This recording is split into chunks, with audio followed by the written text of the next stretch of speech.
So, Joy, I always believe this. Everybody's a nice guy in comfort.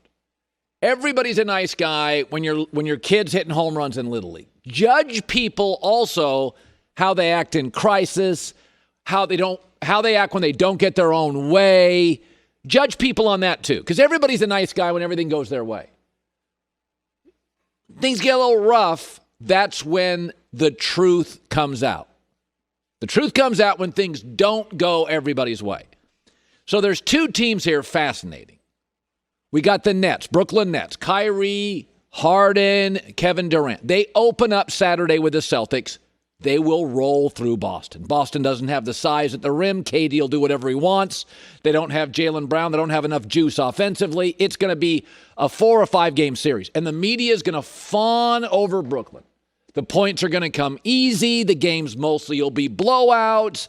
Boston maybe wins a game. Everybody, well, of course they'll be in a good mood. It will be easy. It is a massive talent disparity between the Celtics and Brooklyn. But then they're going to have to face, like, the Bucks. That'll be interesting.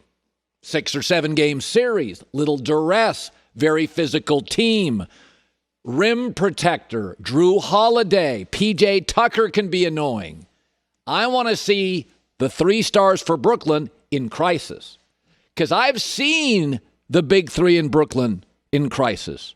Kyrie can flake. Harden can erode. KD can pout.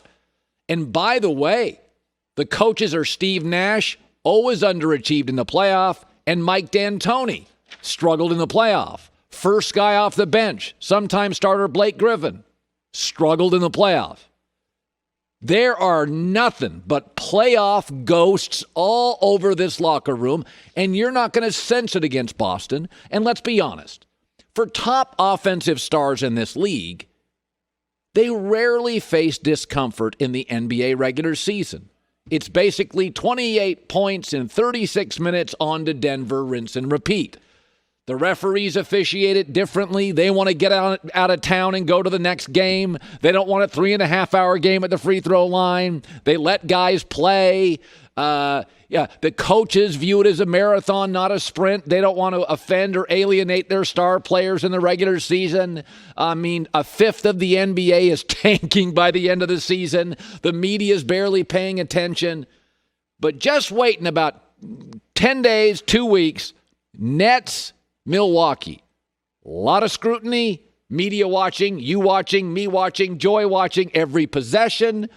Rim protector, PJ Tucker, Drew Holiday are physical, annoying, in your ribs, in your airspace, guys. The coaches now get louder. They demand more because coaches in the NBA don't win playoff series. They get run. They get ripped. D'Antoni doesn't need another bad playoff series. Steve Nash, rookie coach.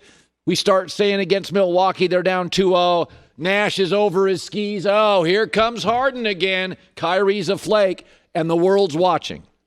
So I can't wait to watch Brooklyn after the Boston series. The Boston series is going to be nothing but comfort.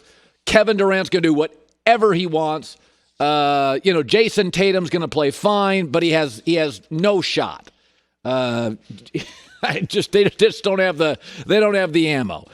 Here's the other team. So let's shift to the Clippers. So the Clippers start tomorrow against Dallas. I think they'll win the series. But I'm going to pose a hypothetical to you. It's always worse when somebody you used to be with goes on and has success. I've often said this about divorces. I never root against anybody, but you don't want to see them have a much better life than you, right?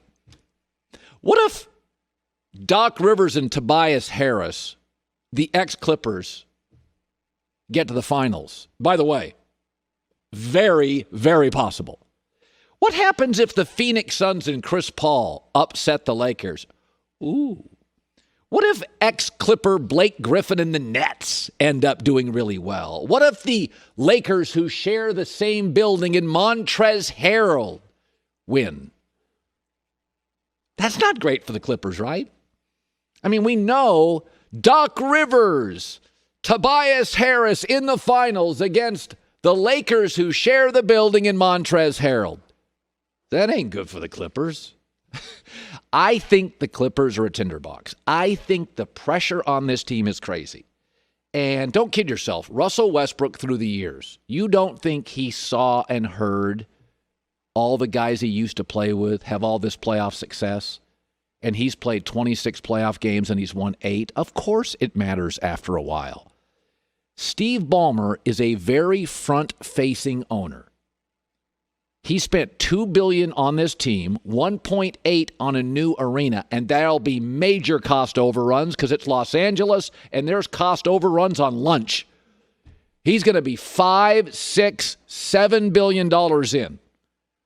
And you got Kawhi, a free agent after the year, Paul George coming off a horrible playoff last year, the team underachieved last year, the Lakers in the same building. Here they come again.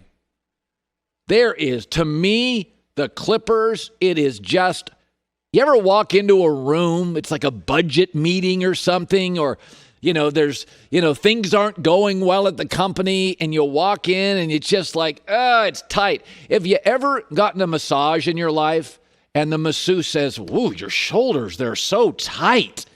It's like, yeah, it's been a bad couple of weeks at work. It's been a lot of pressure. I feel like the Clippers, and I know you can't see this on radio, I feel like they're going into this playoffs with their shoulders up, and they're like, oh, God. I mean, they're not good late in games. Paul George was awful. They underachieved. Ballmer's paid a fortune. He's front-facing, so we know who he is. It'll be humiliating. And there are Clippers everywhere crushing.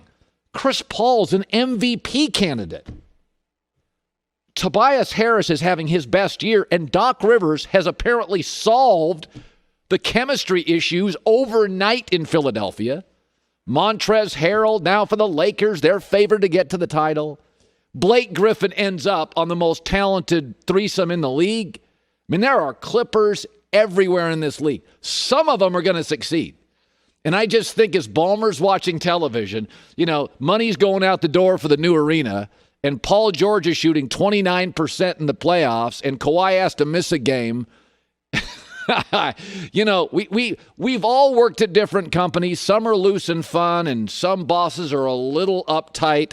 And this is not a shot at Ballmer, but he is a demanding boss, and right now he is sitting there. If you'd have told Ballmer when Kawhi Leonard and Paul George showed up to town, remember his press conference? He's hooting and hollering, and the Lakers were a mess. They were kind of a mess. Since then, the Lakers have won a title. They're favored to win a title, and the Clippers were the league's biggest meltdown last year. And Dallas is no fun to play because Luka is great late in games, and the Clippers so far, 2 years, have been terrible late in games. So Brooklyn, I want to check them out in 2 weeks. It'll be an easy 10 days for Brooklyn. It could get really tense. This Clipper organization may just need a masseuse in about 7-8 days because I have it's going to be kabloomo if it doesn't work. They're going to blow this thing up, and of course I'm here for it. Hi, everybody. Thanks for watching. Subscribe here to get the latest from the show. Also, be sure to check out more of the best clips from The Herd or go watch a few segments from other shows on FS1.